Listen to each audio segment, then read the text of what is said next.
Hello दोस्तों, कैसे हो आप सब। आज मैं लेकर आई हूँ स्पेशल सी रेसिपी। ये बर्फ़ी सबे बारात पर होली पे आप आराम से बना सकते हैं। और ये चना दाल की कतली वाला हलवा है और बहुत ही ज़्यादा टेस्टी भी लगेगा। इतना ज़्यादा मॉइस्ट होगा कि आपके मुंह में घुल जाएगा। Hello and welcome to my channel स्वाद अपने घर का।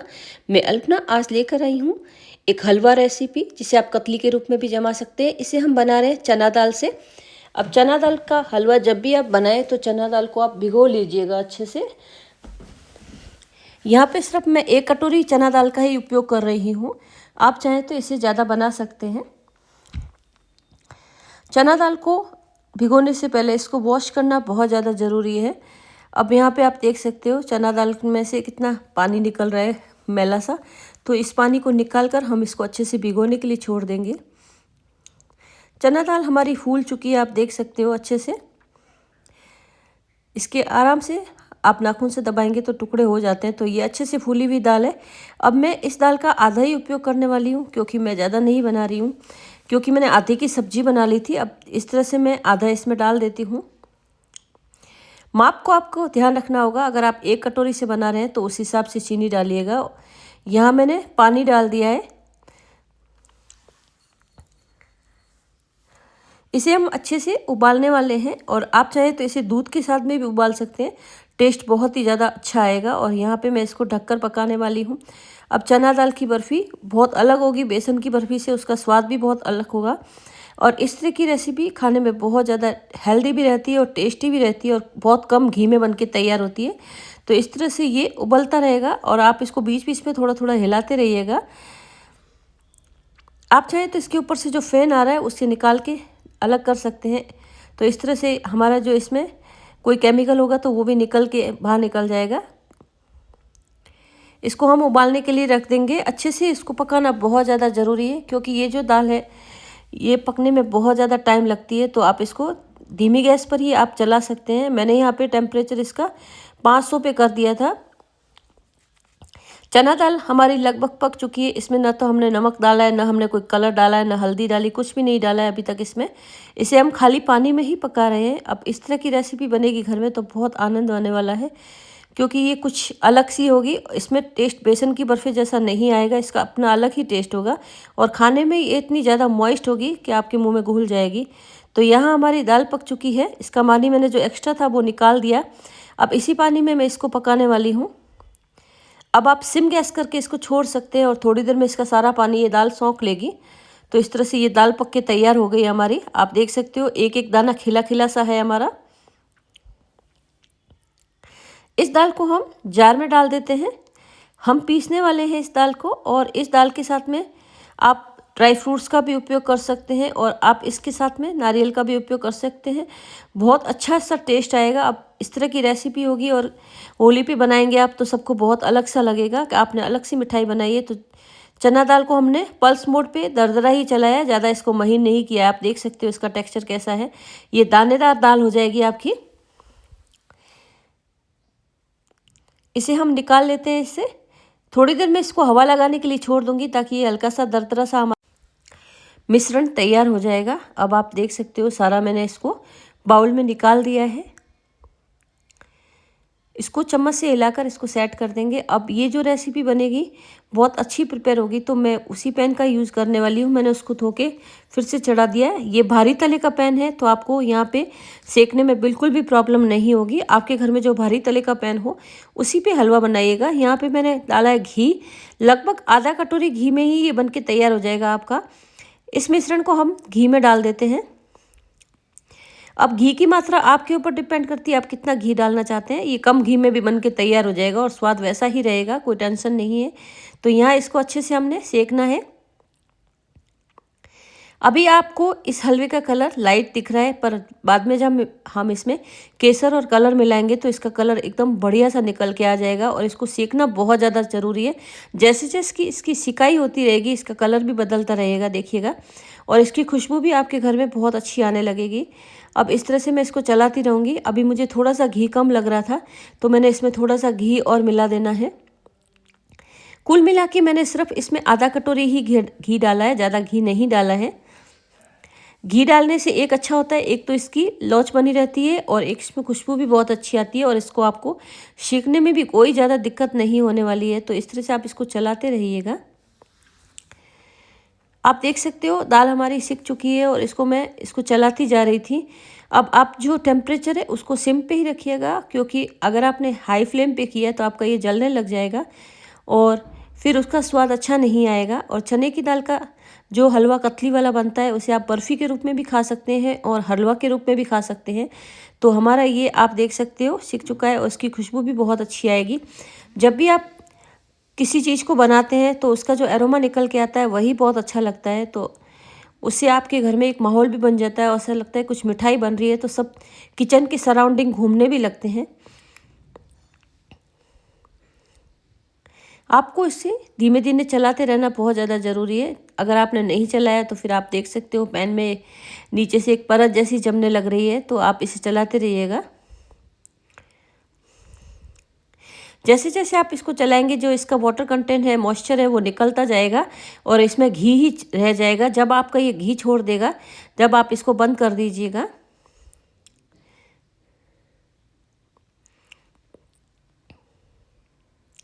क्या आपने कभी चना दाल की इस तरह से बर्फ़ी या हलवा बनाया है तो मुझे कमेंट बॉक्स में ज़रूर लिखिएगा। और आपको मेरी ये रेसिपी कैसी लग रही है ये भी बताइएगा। अगर आपको अच्छी लग रही है तो अपने दोस्तों के साथ में शेयर कीजिएगा, मेरे चैनल को सब्सक्राइब कीजिएगा। और इस तरह की रेसिपी लाने का मेरा पूरा प्रयास रहता है। अभी होली है तो आपके घरों में मिठाई तो बननी ही है, तो क्यों ना हम 1 कप चना दाल से ही ये बर्फ़ी जमा कर देखें, बहुत अलग सा टेस्ट आएगा। दाल हमारी सीख चुकी है और आप देख सकते हो इस तरह से हम हाथ भी लगा रहे हैं तो दाना दाना आपको महसूस होने लगेगा। तो आप इस तरह से चेक कर सकते हैं। मैं यहाँ पे 1 कटोरी चीनी ले रही हूँ। ये छोटी कटोरी चीनी है क्योंकि हमने दाल को आधा कर दिया था, तो लगभग उस कटोरी का आधा ही ये पोर्शन है। मैं आधा कटोरी ही पानी डाल रही हूँ इसमें। मिठास रखना आपके ऊपर डिपेंड करता है, आप कितना मीठा खाना चाहते हैं उसके हिसाब से आप मिठाई डाल सकते हैं इसमें। आप यहाँ पे चाहे तो मिश्री भी डाल सकते हैं। यहाँ हम चाशनी बना रहे हैं। अब चाशनी का जो टेक्सचर होगा वो जमने वाला होगा, क्योंकि हमको बर्फ़ी जमानी है। तो जब भी आप हलवा या बर्फ़ी जमाते हैं तो आपको चाशनी को प्रिपेयर उसी तरीके से करना होता है। मैंने यहाँ पे थोड़ा सा फूड कलर और इलायची डाल दी है, इससे इसकी खुशबू बहुत अच्छी आएगी और रंग भी बहुत अच्छा सा निकल के तैयार होगा। आप चाहें तो इसमें यहाँ पे केसर भी डाल सकते हैं। अब यहाँ पे आपको ऑरेंज फूड कलर डालने की ज़रूरत है। आप इससे बहुत अच्छा कलर आ जाता है। आप इसे बीच बीच में चेक कर सकते हैं कि चाशनी हमारी जमने लायक हुई या नहीं हुई। अभी तक ये प्रिपेयर नहीं है तो मैं चाशनी को छोड़ देती हूँ बनने के लिए। यहाँ पे मैं बादाम और काजू ले रही हूँ। अब ये आप मात्रा अपने हिसाब से रख सकते हैं, आप कितना ड्राई फ्रूट्स डालना चाहते हैं। पर मैंने यहाँ पे आधी कटोरी जितना ये ड्राई फ्रूट्स लिया है, जिसमें बादाम और काजू दोनों ही शामिल है। इसको हम इस तरह से दरदरा कूट लेंगे। मैं चाहती हूँ बच्चे निकाल के फेंक नहीं दे, क्योंकि ड्राई फ्रूट्स को बच्चे बिल्कुल भी खाना नहीं चाहते। तो मैं इस तरह से इसको दरदरा पीस रही हूँ। चाशनी हमारी प्रिपेयर हो चुकी, आप देख सकते हो कलर कितना प्यारा से निकल के आया हमारा, और चाशनी की रंगत भी बहुत अच्छी है। तो मैं ड्राई फ्रूट्स इसमें डाल देती हूँ। मैंने यहाँ पे शामिल किया है 2 चम्मच नारियल का पाउडर। अब नारियल का पाउडर होगा तो ये आपकी खुशबू इसकी बहुत अच्छी आएगी। इसको थोड़ी देर हम चला लेंगे तो इसका जो एक्स्ट्रा मॉइस्चर होगा वो भी निकल जाएगा और हमारा नारियल पाउडर भी सीख जाएगा इसी घी में। और आपकी जो बर्फ़ी बनेगी बहुत प्यारी सी बनेगी। अब हम इसी में डाल देते हैं हमारी चाशनी। अब आप चाशनी को पूरा एक साथ मत डालिएगा, क्योंकि हमें कभी कभी पता नहीं चलता है, चाशनी ज़्यादा बन जाती है, फिर हमारी बर्फ़ी जमने में दिक्कत होती है। तो आप चाशनी को थोड़ा थोड़ा करके शामिल कीजिएगा। आप देख सकते हो ये हलवे ने चाशनी को पूरा ले लिया है। तो हम थोड़ा थोड़ा करके जो बची हुई चाशनी है उसको मिला लेंगे। ज़्यादा चाशनी तो हमने बनाई भी नहीं है, पर अगर आप ज़्यादा चाशनी बना लेते हैं तो थोड़ा थोड़ा करके ही मिलाइएगा। चाशनी बनाने के बाद में आप देख सकते हो चाशनी से इसका कलर कितना प्यारा सा निकल के आया, एकदम ऑथेंटिक सा ऑरेंज कलर हो गया हमारी बर्फ़ी का। और ये बर्फ़ी खाने में वाकई में बहुत ज़्यादा स्वादिष्ट सी बनी है। और जो ड्राई फ्रूट्स और नारियल डाला है उसका भी टेस्ट बहुत ज़्यादा ऑथेंटिक सा आ रहा है इसमें।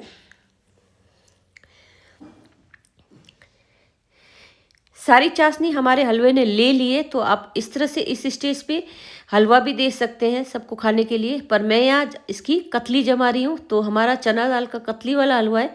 अब ये शब बारात पर ज़्यादा बनाया जाता है, और होली पे भी आप इस तरह से बना सकते हो। दिवाली पे भी आप इस तरह की कोई रेसिपी बनाना चाहते हैं तो ईजीली बना सकते हैं। तो मैं इसको ट्रांसफ़र कर देती हूँ सारा प्लेट में। अब जब भी आप प्लेट में घी लगाएं तो सही रहेगा, क्योंकि घी लगाने से बर्फ़ी आपकी चिपकती नहीं है कोई भी। जब भी आप मिठाई जमाते हैं तो सबसे पहले आप ग्रीस जरूर कीजिए, घी से ही ग्रीस कीजिएगा। अब इस तरह से आप प्रेस करके इसको जमा दीजिएगा। आप चाहें तो हाथ से भी कर सकते हैं, आप चाहें तो इस पलटे से भी कर सकते हैं, दोनों से आपके लिए ईजी ही रहेगा। मैंने इसको हाथ से फैला दिया था क्योंकि कॉर्नर तक पलटा नहीं जा रहा था, तो इस तरह से आप हाथ से भी फैला सकते हैं। एकदम मुझे ऐसा लग रहा था, पुराने ज़माने सी फीलिंग आ रही थी। मेरी मम्मी इस तरह से बर्फ़ी जमाया करती थी, तो बहुत अच्छा लगता है और देखने में भी अच्छा लगता है, खाने में भी बहुत ज़्यादा टेस्टी लगता है। अब घर की बनी मिठाई हो तो उसकी तो बात ही कुछ अलग सी होती है। आप देख सकते हो मैं इस तरह से प्रेस करके इसको जमा देती हूँ। अब मैं यहाँ पे डाल रही हूँ कुछ पिस्ते। अब पिस्ते का जो टेस्ट और खुशबू होती है वो हलवा और बर्फ़ी के साथ में बहुत ही अच्छी लगती है, और इसका कलर भी बहुत प्यारा लगता है इस बर्फ़ी और हलवा के ऊपर। मैंने थोड़े से ड्राई फ्रूट्स बचा के रख लिए थे, काजू बादाम, वो ऊपर से डाल देती हूँ। आप चाहें तो इसके फ्लेक्स भी डाल सकते हैं, बहुत अच्छे लगेंगे।